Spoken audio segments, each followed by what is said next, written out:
The history of the harp is one of the longest and most fascinating journeys in the story of human music, stretching back thousands of years and connecting cultures across the world, from the river valleys of ancient Mesopotamia and Egypt to the grand courts of medieval Europe, to the modern orchestras and folk traditions where the harp continues to thrive.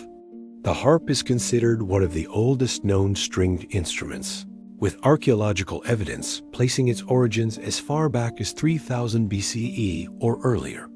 The earliest harps were simple bow-like instruments, often made of wood with animal gut strings stretched across them.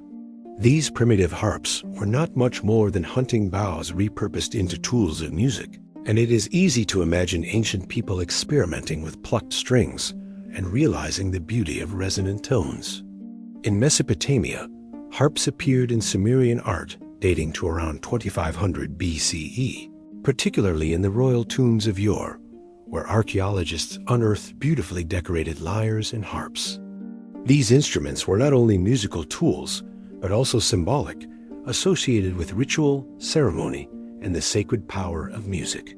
In ancient Egypt, harps also played a major role. Wall paintings from temples and tombs show Egyptian musicians plucking tall arched harps with no four-pillar, some towering above the seated performers. These harps were ornate, decorated with carvings, and used in both religious ceremonies and entertainment for the elite. Harps in Egypt date back to at least 2500 BCE and continued to evolve for centuries, becoming larger and more complex.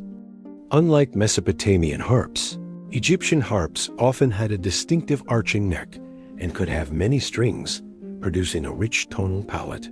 From Egypt and Mesopotamia, the idea of the harp spread into surrounding cultures, influencing early Greek and Roman instruments. The lyre, often confused with the harp, shared similarities but had a frame with two arms and a crossbar. The harp, however, retained its triangular form. In ancient Greece, music was deeply integrated into education, philosophy, and daily life, and while the lyre and kithara were more common, variations of harps were known and appreciated.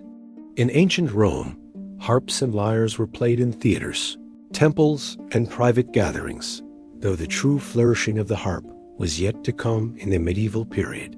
Meanwhile, harps were also developing independently in Asia.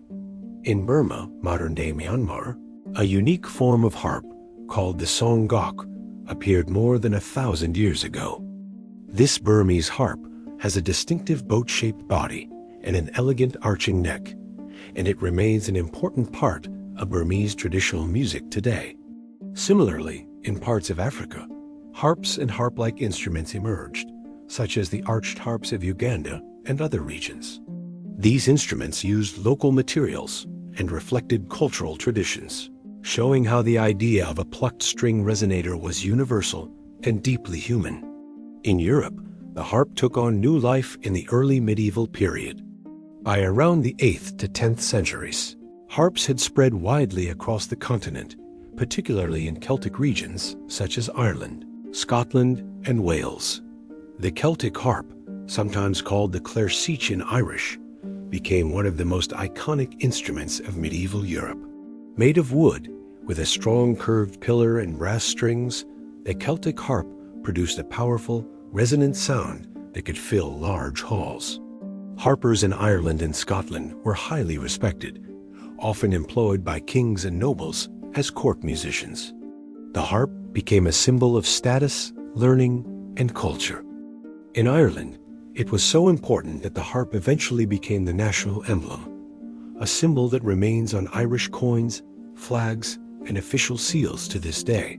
During this time, harp playing was not only entertainment, but also a way of preserving oral tradition, as harpers accompanied poets and storytellers, blending music with history and myth. In Wales, the harp became central to bardic tradition, and competitions for harpers were common.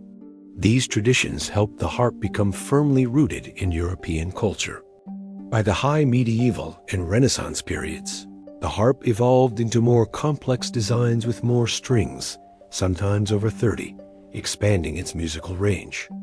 Harp makers experimented with new shapes, adding 4 pillars to stabilize the frame and allow greater string tension.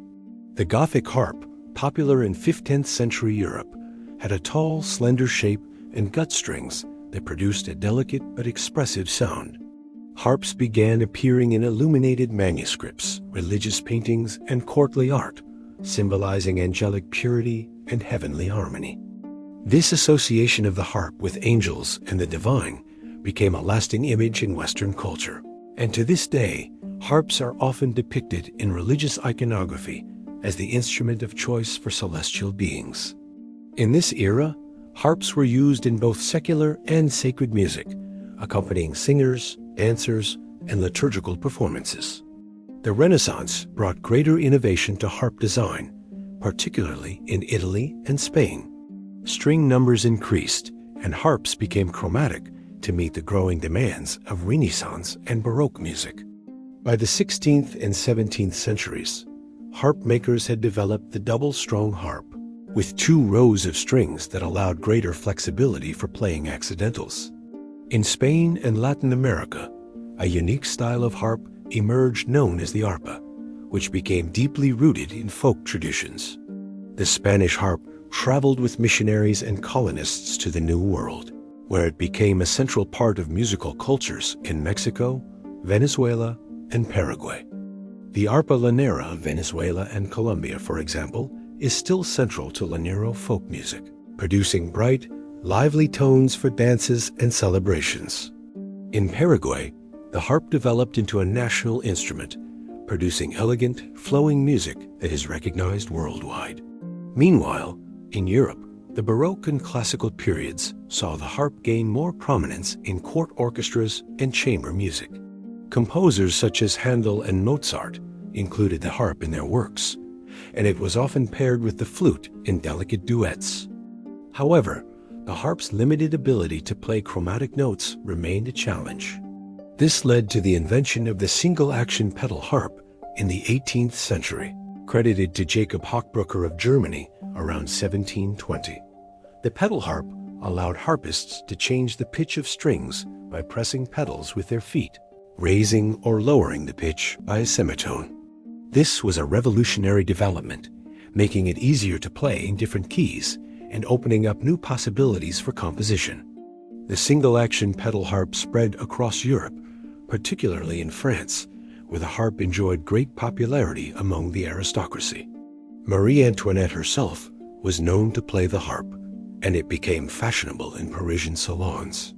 The most significant leap came in 1810, when Sébastien Érard, a French instrument maker, perfected the double-action pedal harp. This innovation allowed each string to be raised by 2 semitones, giving harpists complete chromatic flexibility across the instrument's range. The double-action pedal harp became the modern concert harp as we know it today, with 47 strings and 7 pedals, and it remains the standard in orchestras worldwide. The invention of the Érard harp transformed the harp into a fully chromatic instrument, capable of playing complex classical repertoire. Composers such as Hector Berlioz, Claude Debussy, and Maurice Ravel wrote beautiful, impressionistic pieces for the harp, showcasing its shimmering, ethereal sound. The harp became a staple of the Romantic orchestra, often used to evoke dreamlike atmospheres, flowing arpeggios, or heavenly tones. Its association with the divine was reinforced by its role in symphonic music, church settings, and opera. In the 19th and 20th centuries, the harp continued to diversify. Folk harps, such as the Irish and Welsh harps, were revived, with new efforts to preserve traditional music. The Celtic harp, once nearly extinct due to political and cultural suppression in Ireland, was brought back through nationalistic pride and the folk music revival. Today, it is a vital part of traditional Irish and Scottish music, often played in sessions alongside fiddles, flutes, and pipes. Meanwhile, the Paraguayan harp became internationally famous through virtuosos who spread its music worldwide. In Africa, harp-like instruments such as the kora, a West African harp lute with 21 strings, became celebrated globally as well. blending the idea of the harp with regional musical traditions. In the modern era, the harp exists in multiple forms. The grand concert harp is a fixture of symphony orchestras, conservatories, and solo recitals. It is taught and played by virtuosos who explore classical repertoire, contemporary works, and even jazz. The folk harp, often smaller and more portable, is widely used in Celtic and world music traditions. Lever harps, which use levers instead of pedals to change string pitches, are common for amateur players and traditional musicians. The harp also found its way into popular culture, appearing in film scores, pop music, and even experimental genres. Artists such as Joanna Newsom have brought the harp into indie and contemporary music scenes, while jazz harpists like Dorothy Ashby pioneered its use in new directions. Technological innovations have also created electric harps, allowing amplification, effects, and integration into modern band settings. The harp story is not just about its technical evolution, but also its cultural symbolism. From ancient temples to medieval courts, from the hands of Celtic bards to South American folk musicians, the harp has always carried connotations of beauty, storytelling, and transcendence. It is one of the few instruments that has maintained an aura of mysticism across cultures, often representing purity, peace, and spiritual harmony. Its long strings and resonant tones invite listeners into a reflective, emotional space that connects the earthly and the divine. As one of the oldest instruments still widely played, the harp's survival is a testament to humanity as enduring love for music and the power of sound to carry memory, tradition, and imagination. The harp continues to inspire new generations of musicians and audiences, standing as a bridge between past and present, a symbol of continuity, creativity, and the timeless voice of strings stretched across a frame, vibrating with human expression.